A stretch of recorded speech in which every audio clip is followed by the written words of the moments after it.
de meias verdades, né, vamos colocar assim.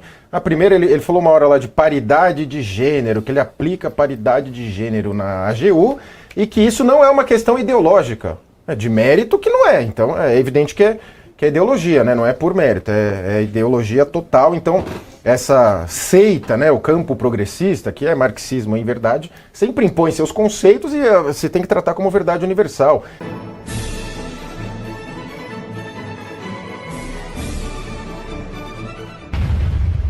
Para definir isso. Mas não foi só a discussão, teve mais coisa. O Messias também declarou que é totalmente contra o aborto.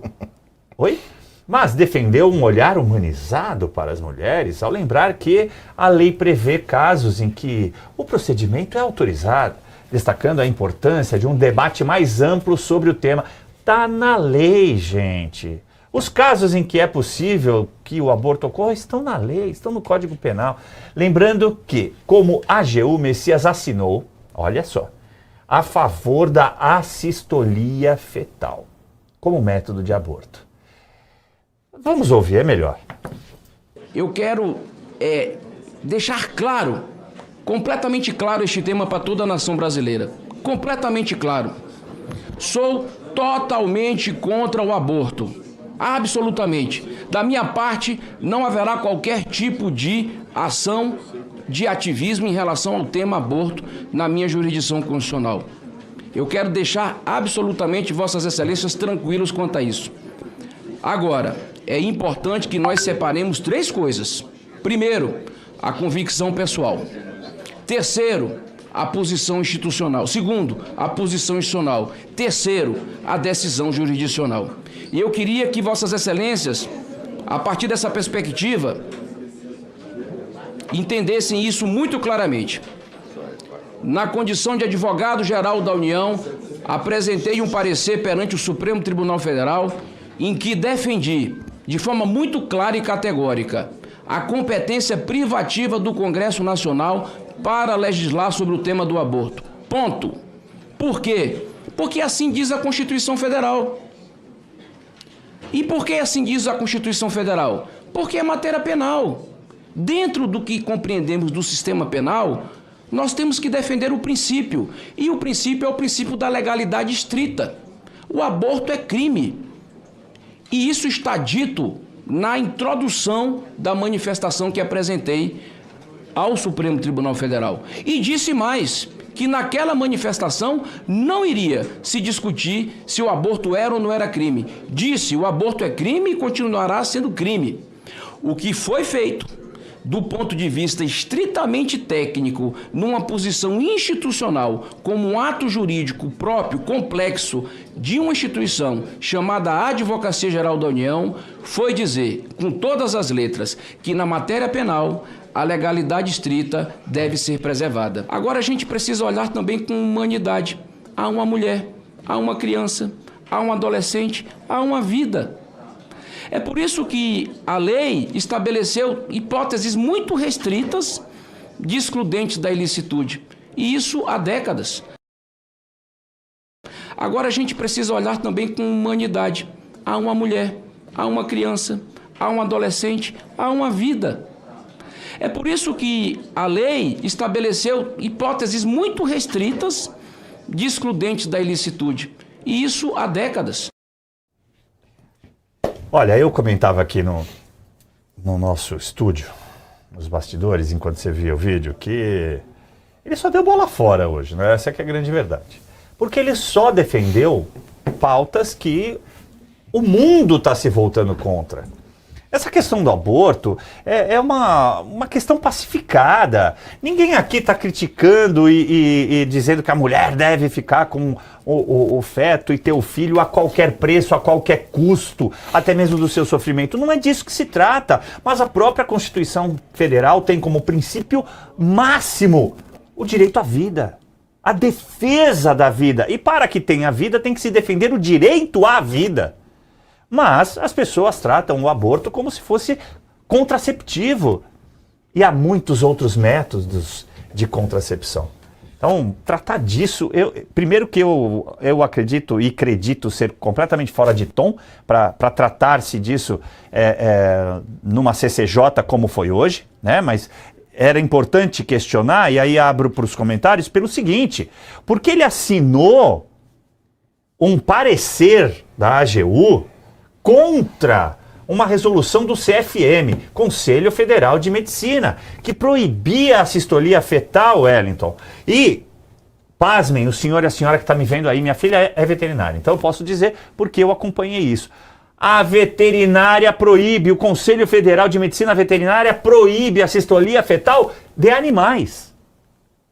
Aí o CFM, num determinado momento, graças a Deus, pôs a mão na consciência e falou, opa, algo que é proibido nos animais, nós estamos mantendo como corriqueiro, como permitido, não dá mais para fazer isso. Mas aí o AGU fez um parecer e assinou. Ele está dizendo que não, que ele assinou sem ler. O que, graças a Deus, nós nos livramos agora de um ministro que ia assinar sentenças sem ter lido. Não, Wellington? Ele também declarou, Caivano, o seguinte, que olha, o nosso entendimento foi de que havia uma invasão na esfera de competência, porque isso é matéria que afeta ao legislativo e que, portanto, o CFM teria invadido a competência. É aquela velha questão que a gente sabe no mundo jurídico, né? Saída Leão da Montanha. Eu levo para a questão processual, para a questão formal, eu evito o debate material, me preservo, né? Covarde que sou, né? E ainda agrado àquela ala que realmente eu quero que esteja comigo.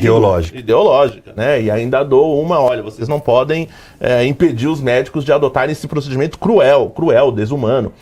Ele tomou uma nota de repúdio, uma moção de repúdio da Câmara Municipal de São Bernardo do Campo. Olha que interessante. Você acredita? 7 vereadores entraram com a moção de repúdio e enviaram para Brasília. Acho que notificaram os senadores, né? Nina Braga, Jorge Araújo, enfim, vários vereadores de São Bernardo do Campo votaram essa moção de repúdio, né? Com relação à sistolia fetal, e também colocaram na moção de repúdio como motivo a questão dele ter criado ali uma gangue dentro da AGU para perseguir jornalistas. Então ele ensaboou demais na sabatina dele, ele foi um cara muito ensaboado. Não mostrou personalidade. Parecia que ele sempre colocava com ambiguidade. A sabatina dele foi totalmente ambígua. Então, essa coisa de querer agradar gregos e troianos, e é uma coisa, ele falou assim, olha, sobre a liberdade de expressão. Ele havia dito o seguinte, não, eu nunca processei ninguém que me criticasse em redes, até ser ministro do Supremo, o Alexandre de Moraes também não. Então, até ser ministro do Supremo, Alexandre de Moraes não tinha essa coisa de ficar processando os outros e levando 50 mil. Parece que é até tabelado no Tribunal de Justiça a ofensa do Alexandre de Moraes. É a alma mais ofendida do Brasil, é o Alexandre de Moraes. Tudo que ele pede é 50 mil que ele leva. Né? O Mário Bittar, inclusive, que é do Márcio Bittar, do PL do Acre, ele pontuou isso. Falou, mas é claro, ninguém aqui vai chegar na sabatina e vai dizer... eu faço isso, eu faço aquilo outro. Claro que não, né? Você entendeu? Ninguém vai chegar na sabatina e eu sou nazista. Ninguém vai chegar na sabatina e dizer isso. Então fica complicado. Inclusive eu até defendo a sabatina como um ato formal que porque sem ela não ocorre a votação em plenário, não vai. Eu até defendo que, em caso de mentira, ela seja anulada. Dever-se-ia poder anular a sabatina, porque após ela dar o ato de nomeação, né, votação de nomeação, porque, por exemplo, o Alexandre de Moraes, a sabatina dele deveria ser anulada, porque ele mentiu a sabatina inteira, tá certo?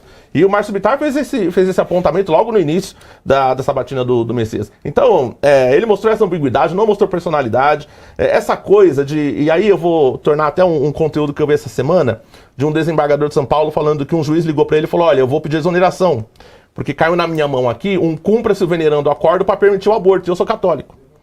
E o desembargador falou, cara, não precisa se exonerar, né? Mas ele disse, segundo o relato dele, o juiz disse que ia se exonerar. Ele falou, não precisa se exonerar, alega sua foro íntimo e declina. Né? E declina. E aí quando eu vejo, como eu vi o Mendonça fazer isso, na vida pública a Constituição, na vida privada a Bíblia. Eu não sei se você é cristão de verdade. Você tá entendendo? Se você não tá disposto a pagar o preço pela tua fé, velho, separando vida pública de vida... Não sinto firmeza, tá certo? Então não mostrou personalidade. Enfim, e eu acho que dentre os fatores que levaram, além da questão política, evidentemente, mas dentre as questões que levaram o Girão a dizer, você não me convenceu, Eu acho que essa coisa de ficar ensaboado, alisando os dois lados, Caivano, acho que foi um dos fatores que pesou ali. E acho que não foi só o Girão que não foi convencido pelo resultado. Eu não sei se você percebeu aí, mas pelo resultado, não foi só o Girão. 42 votaram não. A gente tá muito feliz, desculpa, eu quero só dividir com você que a gente tá bem feliz mesmo. Você viu os elementos que o Wellington trouxe? A gente ia passar muito mal. Ia ser mais alguém para fazer mal para nós. Então, graças a Deus, o Senado nos livrou disso. E você já falou 2 vezes, elogiou 2 vezes o Senado. Não faça de novo, chega. Senão vou ter que te mandar lá pro Fantástico para pedir música e acho que não é um ambiente muito legal. Não merece. É o suficiente. Mas assim, diante disso e da forma, né? Como disse o Hélio, da forma como ele trata as coisas, me parece que é uma praxe dele, como a gente vai ver depois num outro assunto, mas diante desse tipo de discurso que ensaboa, que fala demais sem nada a dizer, parece que graças a Deus, Deus sendo brasileiro que é, nos agraciou com a rejeição desse cara, né? Não, que ótimo, a notícia realmente é muito surpreendente, a gente chegou aqui e ainda estava em andamento, né? Então a gente estava debatendo até com algum pesar, falando, puxa, a tendência de aprovação. Porque historicamente, sempre que se marca a sabatina, eles já estão meio que contados ali os votos, ainda mais com a notícia anterior de que o Lula abriu a porteira das emendas. Então o Messias ali contou um monte de meias verdades, né? Vamos colocar assim. A primeira, ele falou uma hora lá de paridade de gênero, que ele aplica paridade de gênero na AGU e que isso não é uma questão ideológica, é de mérito que não é. Então é evidente que é ideologia, né? Não é por mérito, é ideologia total. Então essa seita, né, o campo progressista, que é marxismo em verdade, sempre impõe seus conceitos e você tem que tratar como verdade universal. Ele falou vários dos conceitos fraudulentos, no meu entendimento, do campo progressista, lá como povos originários. Todo mundo perguntava dos povos originários, povos originários. Todo mundo falou disso, povos originários. O marco temporal.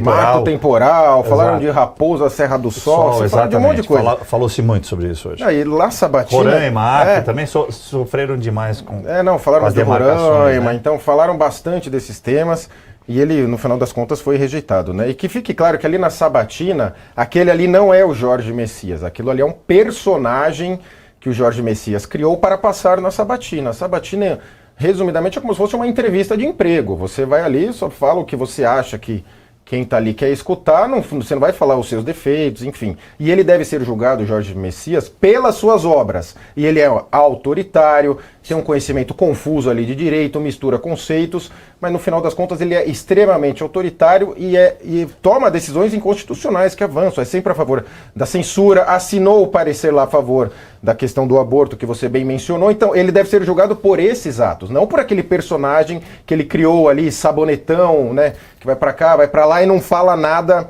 sobre nada. Então isso deve ser identificado. E aí, para fechar, né, o governo Lula, enfim, essa turma sempre, e o próprio Messias falou, paridade de gênero, não sei o que, então, né, que bom, que agora o Lula pode indicar uma mulher, finalmente, porque ele já indicou 3 homens em sequência, né, o seu ministro da Justiça, o seu advogado, e agora o seu AGU. Então agora acho que está uma grande oportunidade, né, finalmente, para essa turma que pressionou tanto para indicar uma mulher negra, enfim, que agora indique, né, Lula, porque tudo indica que vai ser o Pacheco. O próprio Messias podia, com grandeza, falar, vou ceder o meu lugar para uma mulher, porque, né, seria o certo, mas ele não fez, mas acabou rejeitado do mesmo jeito. Parabéns, Messias, entrou pela porta dos fundos para a história mais uma vez. Mas vamos cobrar o que o Alcolumbre disse que ia dar uma segurada. Tô contigo, tá, Alcolumbre? Nunca critiquei. Antes de passar, a gente já tem até imagens do Messias. Ninguém aqui deseja o mal dele, não. Mas entre chorar a mãe dele e a minha, eu prefiro que a mãe dele chore. Ó, tá aí, você tá vendo a imagem, ó. Olha o cara entrando na frente. O assessor entrou na frente. A musiquinha do Chaves lá, né? De verdade, olha lá, o Múcio foi lá dar suas condolências. Olha o João Campos. Eu quero cumprimentar alguns amigos que me mandaram mensagem aqui, aproveitar agora. O Pavinato disse que lá tem um clima misto, né? Você olha para um grupo e tá o clima de velório que você acabou de ver, e você olha para o outro, nós ganhamos a Copa do Mundo, o Brasil é penta, né? É hexa, né? Penta nós já somos. Eu quero mandar um abraço para Maria De Carli, que estava conversando comigo durante o programa, durante a sabatina ainda, a gente falando dos votos. Eu tinha acertado o número de 16 votos que eu tinha falado no programa. Pacola, médico veterinário, amigo que eu converso muito, meu amigo Wagner Ávila. A Zuma também mandou mensagem aqui. Beijo, Zuma. Fernando Temário. A Elvânia, que diz que eu estou elegantíssimo, obrigado, Elvânia. E o meu queridíssimo amigo Gustavo Segre, que está nos vendo aqui, e ele mandou uma mensagem que eu também ouvi, acho que vocês também ouviram ali. A hora que o Alcolumbre pede para todo mundo, vai, eu vou colocar a contagem, vou abrir a voto, não, alguém fala, vai perder de 8. Vai perder por 8. Ou por 8, né? Mas a gente não consegue identificar a voz. Obrigado, Segrezão querido, boas férias ainda, tá de férias. A gente já viu a imagem do Messias, né? Alemão, dá uma subidinha então no TP, por favor, para não falar de novo. Ou você quer colocar isso aí? Ele falou pela primeira vez? Já deu entrevista? Tá, então o Messias falou pela primeira vez após ter indicação